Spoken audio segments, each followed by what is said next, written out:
Hi, I'm Dr. Becky, and this is Good Inside.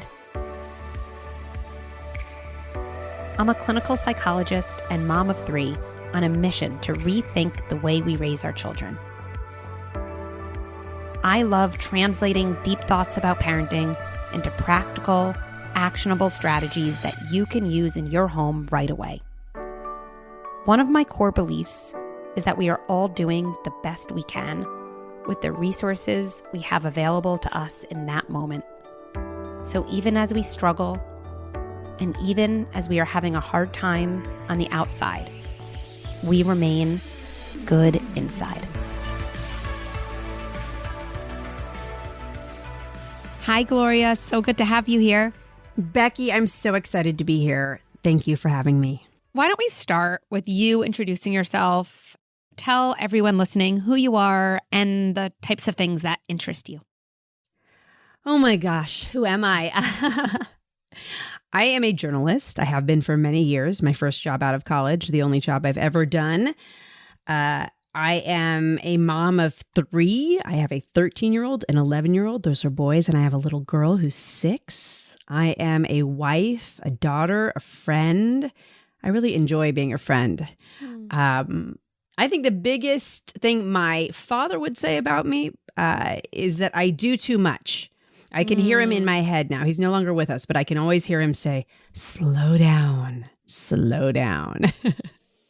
Us moms, we like to do a lot / too much, don't we? Yeah, I like to pack it in, you know?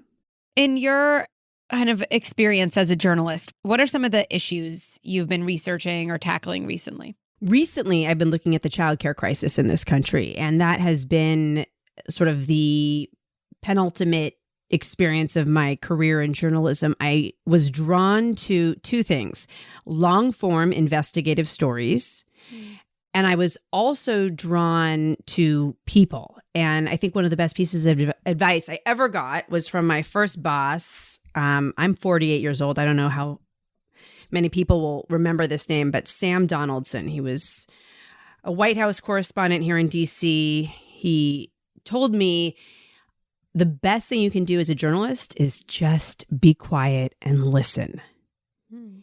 And you can think about it in terms of network news. If you think about sort of as the camera pans to the journalist during a big interview, and it sort of makes me chuckle because, you know, there are all those nods, like understanding nods, but it's also a method. It's like, I'm not going to say anything so you can speak. And it's in those pauses that we often get the best stuff. So I've certainly asked a lot of questions as I've investigated the childcare crisis, but I've done a lot of listening. And that's proven to be a good method. It's so similar in my field as a psychologist, and definitely it's one of the most important things as a parent, right? Is to be curious and listen to your kids, right? And wait for that pause. Yeah. So the childcare crisis, I'm not going to ask you to sum it up in 10 words, but can you sum it up in 15 words? Oh my gosh. You could have more than 15. Than 15. Mm-hmm. Okay. So I'm going to answer that from the perspective of where I am now, which is having done season 1, which really looked at how we got into this mess, right? How did the US get to a place where it is ranked pretty much last, along with our pals in Papua New Guinea, literally the only other country that's ranked as low as we are in terms of what we do for parents when they become parents, right? What we do for people when they become parents. I believe the childcare crisis is the most acute social safety net crisis the United States is facing right now. If we can solve that, if we can support people, if we can make them feel like they are not alone when they become a parent, everything in this country will get better. That's how I'd summarize it. I could go on and say, listen, post-COVID, most people across industries are back to pre-COVID employment levels, except in childcare. People have left and they're not coming back because we don't have fair wages. We're talking about poverty level wages for teachers. It's been too difficult to keep the doors open. And what we really need is accessible, high quality, like really good. And this country has done it before. We have done it. During World War II, we did it. We know how to do it. High quality, accessible, affordable childcare. That's what we need, with options for people. I have so many follow-up questions and thoughts. The one that's loudest for me right now is when someone becomes a parent, they feel so alone. They feel so alone, you're saying, right? Yeah. And aloneness is something I think about all the time. I feel like it's the enemy of growth, is feeling alone in a feeling and an experience. You're saying becoming a parent as it relates to support and having the care around you that the whole family system needs to thrive, that's completely absent. Yeah.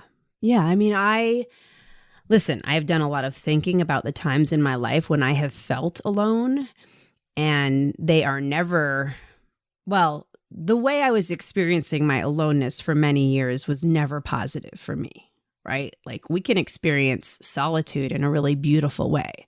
That is not what I'm talking about right now. Mm-hmm. And I really struggled with whether or not to take this job, because I am a white woman with a college education. I speak from an enormous amount of privilege. We were able to have care. My mother was very present when my kids were young, and it was still hard for me. I was employed.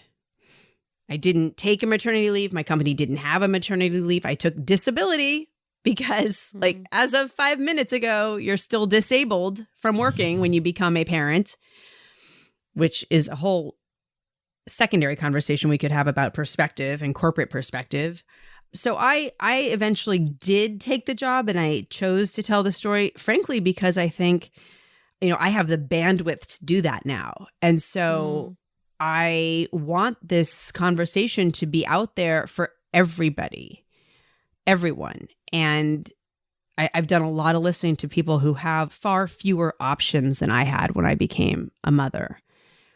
I guess to a certain extent, I'm sort of saying this out loud for the first time, like, I am engaged in having this conversation because I just don't think a lot of people can have it. I think that parents are too tired to have it, right? Like, they've got a lot on their plates. And I'm thinking about how this all connects to just the stories. Like you mentioned stories, like the stories you heard around this crisis. Yeah. On a weekly basis, I hear stories from parents who talk about how bad they are feeling, how rough it is. In terms of the stories I hear from our listeners, we get these voice memos every week. We play them on the show. And all we've asked is just send us your moments, like the highs, the lows, the challenges, where you are. And every single one of them has been really rough to listen to. They're all hard, and I hear a lot about tag team parenting and how that's perceived. Because childcare is prohibitively expensive, several families come up with this tag team parenting model so that somebody's always home. And A, that's tiring. B, the child, and there's a young woman who testified in front of Congress saying, I just want to be with my family altogether. So that's a cost, right? We're not paying in dollars, but that is a cost of the way our childcare system is set up. But C, the first voice memo we got talking about this, the woman said, I'm worried about us. I'm worried about my husband and me and what happens to us when we come out of this. I've heard some people say they are looking after themselves, but it's a very small percentage. Give us all some baseline education. Like, what is the childcare system here?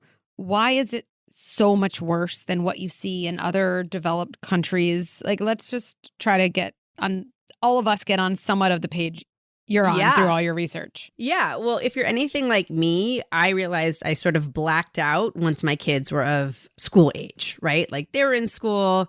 We got through those early years, like, don't need to go back there. However, a lot of people are very much still in those years. And essentially right now, this country doesn't do anything for you until your child is ready to go to school. So it's like, great, have the baby. But there's no one, I mean, our team laughs about, like, there's no one to hold the baby. Could somebody just hold the baby for me? Because I need to brush my teeth or take a shower or, go to the grocery store. All those things that make life work is just so hard because there's no one to help us. So then when you think about the options that are out there, family childcare, and somebody said something to me early on that was so smart. She said, think of childcare like infrastructure. Roads and bridges, that's how we get to where we need to go. So childcare is actually infrastructure. Childcare is as integral to people getting to where they need to go as having access to transportation is, or having a road that is safe to drive down. Yeah. Childcare is infrastructure in the same way roads and bridges are infrastructure. It helps us get to where we need to go. Without it, we can't move. We can't be out in the world doing all the great things that would happen if that was a given, right? And it makes me think about someone in their house who's thinking, like, I gotta get to the grocery store, and then there's no roads. And whether they would immediately think, I'm the worst person ever. Right? I'm horrible, or I'm lazy.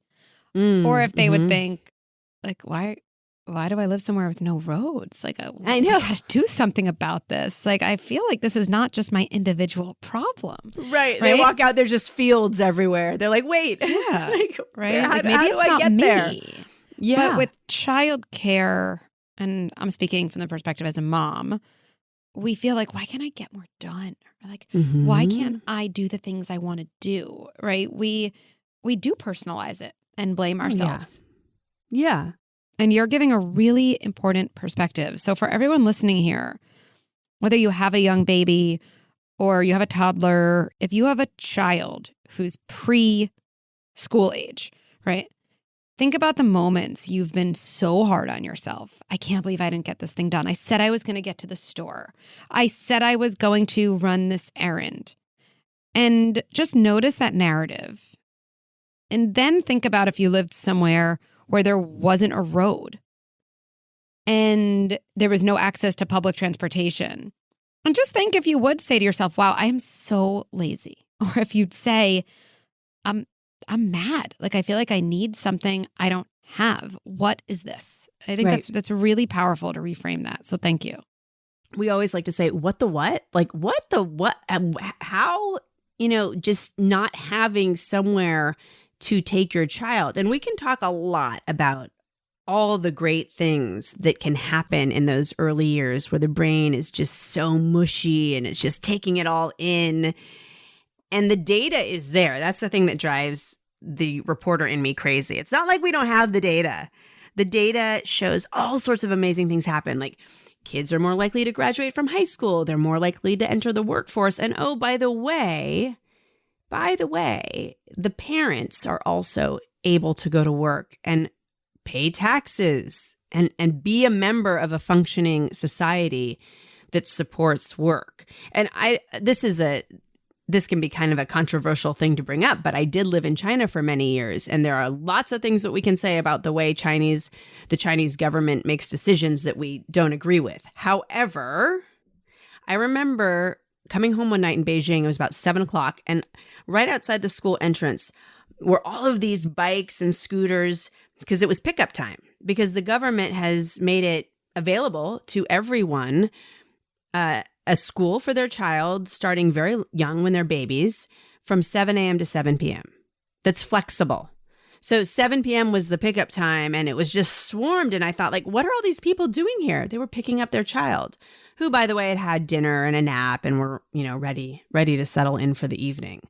So a lot of different countries, for vastly different reasons, some good, some bad, who knows, they've identified childcare as part of the infrastructure. They've identified it as a way to help people. And our country has missed out on that. It really is kind of amazing, right? Like, sometimes, and I feel like the last time I talked to you, there was this too, like, you say it in a way that it makes me like stop in my tracks. Like, wait, like, I'm looking at the same thing, but looking at it differently. Like, you have a baby. And then everyone's like, good luck. Yeah. I don't know, like if that. Like, Yeah. it is so hard to raise a child. And I can just share my own experience. Like those first number of months for me, and everyone has their season with their kid or their seasons that are really hard. But like the baby stage for me, oh, it was so dark. It was so hard. It was so hard. I remember thinking like, is this what everyone, like, is this the thing everyone talks about? Like so glowingly, you know? And I too have so much privilege and so much access. And so I did have access to childcare that I could afford. And I did have a parent who was involved, right? My own parent who was very involved. But being home and taking care of a child and kind of saying, I didn't even realize this, but I'm swapping my former life for this other life because it is a 24/7 all-consuming job. And there is no infrastructure to support me in my basic needs as a human being. Like that is really unfair. It is a really unfair thing. Yeah. I spent a lot of time being really mad. The first thing I got mad at was baby showers. I thought, why do we have that baby shower? I did get a lot of very cute things, but I don't really need a baby shower. What I need is after the baby's born, that's when I need the help. And, you know, I think that right now in this country, we just have a few things upside down. Like you can go out and get lots of degrees in early education. You can be very well educated to be an early educator in this country. But the job market is bleak. I mean, you don't want to go out when you spend all this money on your education and earn poverty wages. Nobody wants to do that. Like, what are the numbers? The numbers are like, I think I'm in DC. They just raised minimum wage here. But you're looking at minimum wage as the starting salary for early educators in this country, by and large. And actually, during COVID, we have heard from listeners who say, well, first, if you are the owner of an early child care center or you operate one in your home, this other person who told me about childcare as infrastructure also said, like, that's a woman-run business, right? You are supporting a woman-run business. So we've heard from a lot of those women who say, I have raised wages, right? They want to be competitive. It's almost broken them. Some of our listeners have closed their doors. They operated centers, but they're just struggling to keep people when places that can afford to pay people more, like your Starbucks, like your Amazons, like your Targets, you know, I mean, no shade on them. They're able to raise the hourly wage to $15 an hour, $17 an hour. Like childcare just can't do that. I love talking to really like very smart people like you who widen my perspective. And this might, I feel like maybe you're going to say like, Becky, obviously, but I just want to state this. I will get paid more going to work at Starbucks than I will go working at an early childhood education center. Yep, true, 100%. Yeah, a lot of the providers that we speak to have double shifts. And so they go to their childcare center, they take care of babies and toddlers, and then they go work a shift at a Starbucks. Or they go drive a bus. Like bus drivers earn a lot of good money in a lot of cities. So yeah, that happens for sure. And I always say, as host of this show, we work with some very smart people. Our partners are neighborhood villages, and they look at how to support the existing infrastructure. And I always laugh because they're probably like tearing their hair out because I ask exactly those kinds of questions. I say, okay, wait a minute, are you saying XYZ? And whomever I'm interviewing will say, yeah, I am. I mean, I just learned about subsidies. So I didn't really understand how they work. And we spoke to a woman named Camille Bennett in Alabama, and she said that a lot of these providers, right? Okay, so they are looking for kids who are on subsidies. That means these kids are getting, they're paying less than is normally charged, but the provider is still getting that money because it comes from the state, right? So the state is the one that says, okay, you get a subsidy, you don't. And by the way, applying for subsidies is a very rigorous red tape process, but a lot of people do it. So a lot of these providers, these early education schools or these family care centers, they don't get paid on enrollment. So in the fall, when they have like 25 kids enroll in their class, they only get paid by attendance, right? So if that kid doesn't show up for a day, like guess how many kids didn't show up during COVID? A lot. The process for that provider, first of all, in many cases, they're just not going to get paid. But even if they fight for it, it's like, I don't understand that. I don't understand if the money has been set aside to support these kids attending early education centers, why aren't providers getting that money? So in some places, the fight is about let's get paid on enrollment, not on attendance. But like, how crazy is that? And the investigative journalist in me is like, where is that money going? Where is that money going? And I'm now thinking, Gloria, about the other side too, because I know there's parents listening who are thinking, yes, those, people who work at early childhood education centers need to get paid more money. And I already can't afford the childcare. Like, I get it. If they get paid more money, my rates go up, understandably, right? It's still a business, right? How it is now. And I can't afford. I already feel like, and this is what I hear from a lot of women, it's not worth it for me to work because I would bring home less than I would have to pay a childcare center. Yeah. So can you speak to that side a little bit as well? The cost to individual families. Yes. First of all, I would say, and I grew up with a lot of these women in my life, I am related to a lot of women who choose to stay at home, and that's the hardest job there is. We hear that a lot, but like truly, that's the hardest job there is. Mm-hmm. So I also speak to a lot of women, and I put myself in this category. I am a better person, whole person, because of what I get from my job. Like, I am a happier parent. I'm a happier partner. I'm a better friend. I mean, I would argue across the board that I am a better person because I work. So we all know the childcare situation was dire before COVID, and COVID really put everything into Technicolor. It was just like a big spotlight on parents and their experiences with childcare. And I remember when our first season came out, it was right when the New York Times ran a special section called The Primal Scream. Mm-hmm. And it profiled a bunch of moms from different walks of life, all at the end of their rope.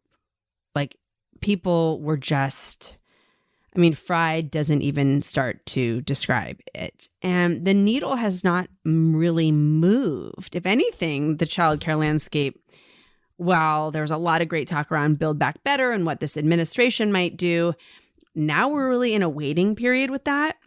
So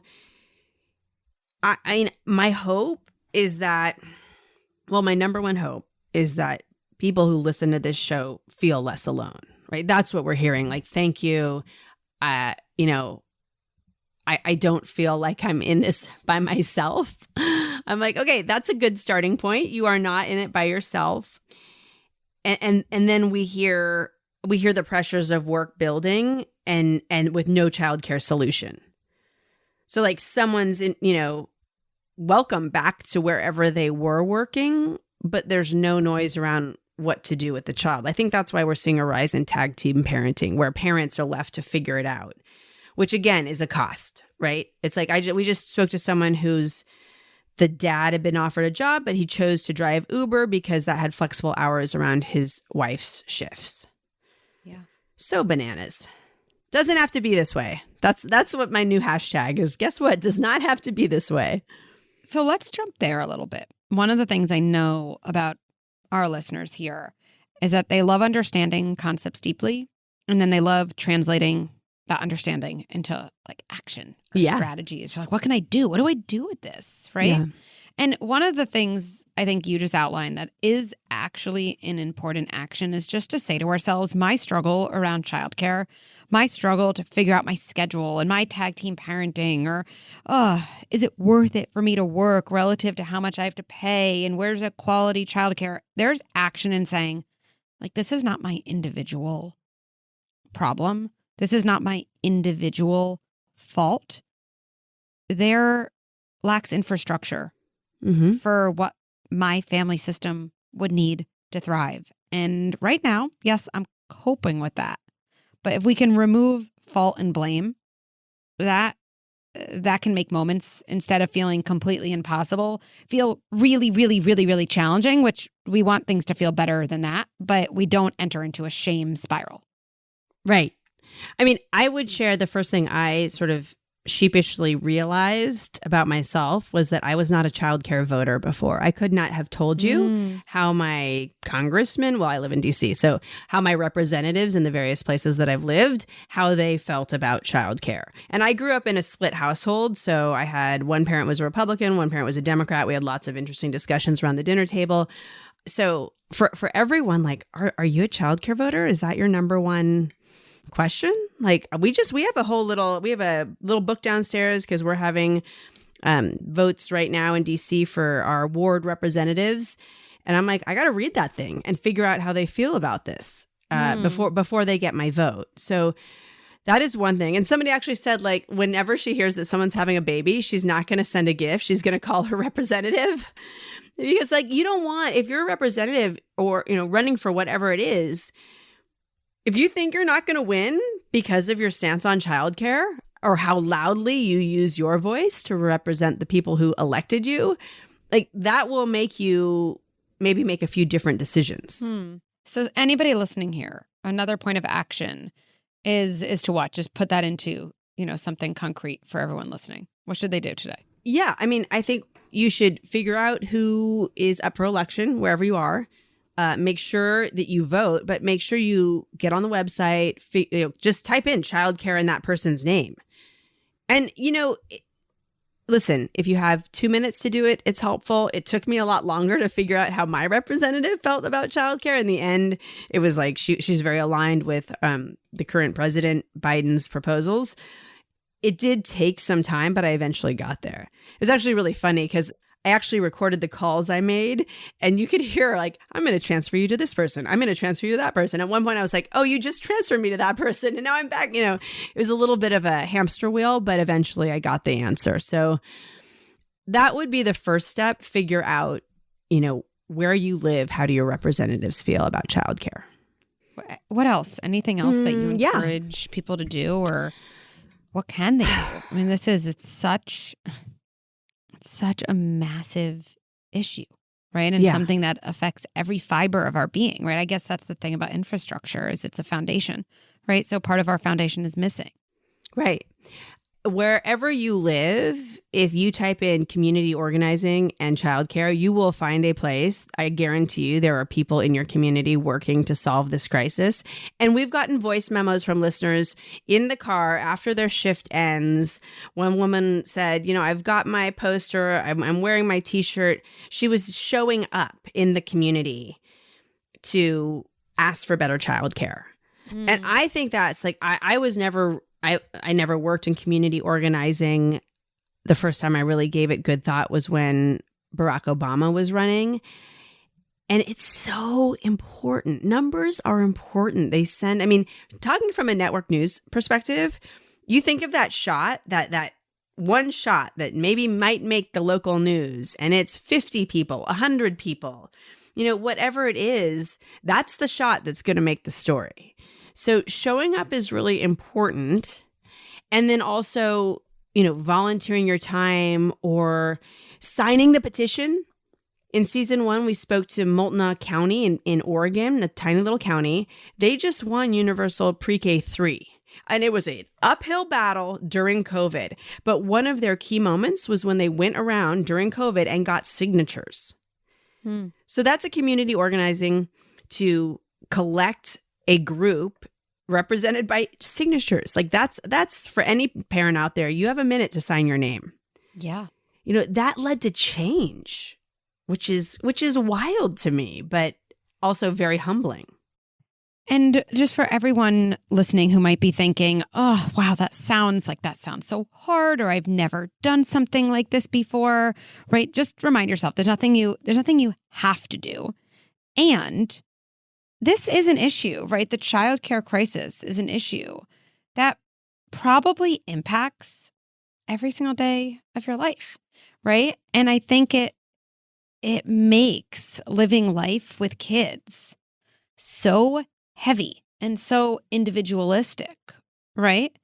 And I think as a step one, just separating like this is an infrastructure problem, not an individual family problem, is hugely helpful to your personal mental health, right? And then the next things you're describing, Gloria, are like, here's actually how we can have impact on societal and infrastructure change, right? By letting people know this issue matters. I can make this something I vote on, right? I can say that this issue is toward the top of my list. Yeah. I mean, I think if you have, half an hour, just last night, our next door neighbors hosted a candidate for our ward representative. And I went to the meeting and I asked, how do you feel about childcare? And that is something that I had the time to do last night to run next door. It didn't take a lot. But I also think wherever you are, I just learned about this. I told you, like, I'm learning as I go. Childcareaware.org is a national organization. Wherever you are, you can join it. And they have a fantastic website. And you can go on there, put in your zip code, and it will tell you every different option that you have for childcare. And right now, I guarantee you, if you find somewhere that looks interesting and you call them and you say, like, this is what I can pay for 1 day a week, people are open and flexible. And listen, I'm not guaranteeing it will work. I'm just saying it's somewhere that you can go to find out the immediate options for you, a day, an hour. Just call and ask. Yeah. Have you heard stories of that type of flexibility? I've heard stories of providers who are doing anything they can to keep their doors open. Yeah. So that opens up, at least a conversation. But at the same time, that's juxtaposed with this need to be paid on enrollment, right? So it's a tricky path to navigate, but it's there to explore. So toward the end of a kind of interview with someone or conversation, I like to leave listeners with 3 main things to be thinking about, or action, or just kind of, we all get to this place, we're like, oh, that was all really important. Can someone, distill it down for me? So we like to make that easier. So if it's okay with you, I'm going to ask you to give 1 and 3, and I can come in with number 2. Okay. So when someone ends day and goes into their day, like, yeah, what is one thing you want them to take from this conversation? That childcare is your right. It's a social service that is your right. And we just have to convince the country to fund it. And know that we've done it before in World War II, where all of a sudden people thought, oh, wait, women have to go to work to support the war effort. Oh, their kids are going to need care. And this country had basically pop-up childcare for hundreds of thousands of kids. So we know how to do it. It is possible. I want to take that and turn that into a mantra as a number 2 point, right? So for all the people listening here who have young kids or whose kids are in school and you're thinking, okay, well, I have school, but I wish we had options, for that 3 to 7 p.m. hour like you were describing.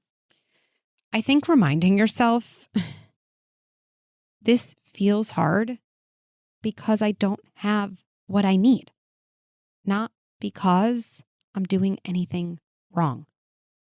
And I think our listeners will notice that feels similar to a mantra I personally use all the time. This feels hard because it is hard, not because I'm doing something wrong. And that one will work too. But reminding yourself, my childcare struggles, like, I was never meant to have to deal with this completely on my own. And in other places, that's not the case. And removing that personal fault can really help tolerate the distress, in those tough moments. Yeah. And I mean, I can come off of that very easily because it makes me think of my own mom. And I was raised by a single working mom. And when things got tough, and I'm laughing now because I'm remembering coming home from the movies and all the pipes had burst in our house. And I was like, oh no. And she goes, you know what? I think today overall we did a good job. We'll think about the pipes tomorrow. And now we always say, like, we're doing a good job. And Lord knows parents have been doing a phenomenal job by and large. And I just think, what is possible if we got a little help? If we got a little help and we felt fully supported. I said we would do 3, but I'm going to take your third and elevate it. Because I think that's something we just don't tell ourselves as parents. I'm doing a good job. I'm doing a pretty good job. I wonder if everyone listening, if we all looked into the mirror and locked eyes with ourselves, and maybe in that moment you're locking eyes with a part of you that needs to hear that, right? And you say to the mirror, looking into the mirror, for me, I'd be like, hey, Becky, you're doing a pretty good job. You're doing a good job. And I always think I could say that to any parent. I say that to a lot of the parents in our platform and our membership. And yet sometimes I hold back because I say, you know what? It's not going to actually mean as much as if you look in the mirror and hear the words from the person you need to hear them from, which I promise you isn't Dr. Becky. It's you. It's you. And I think that's so important. So thank you for leading us to that point. My pleasure. I mean, we are doing a good job. I am doing a good job. I'm looking into the Zoom right now, looking into my own eyes. I'm doing a good job. And Gloria, where can people find more of you, find more about you, find this amazing podcast you have, all the things? You can find No One Is Coming to Save Us on anywhere you get your podcasts, Apple, Spotify, wherever it is. And go look it up. I highly recommend season 1. It's all about story. And season 2 is talking to the smart people who are, collectively going to help us change things. Well, thank you. It's always a pleasure to talk with you. I learned so much and look forward to our next conversation. Absolutely. Me too. Thanks for listening to Good Inside. I love co-creating episodes with you based on the real-life tricky situations in your family. To share what's happening in your home, you can call 646-598-2543 or email a voice note to goodinsidepodcast@gmail.com.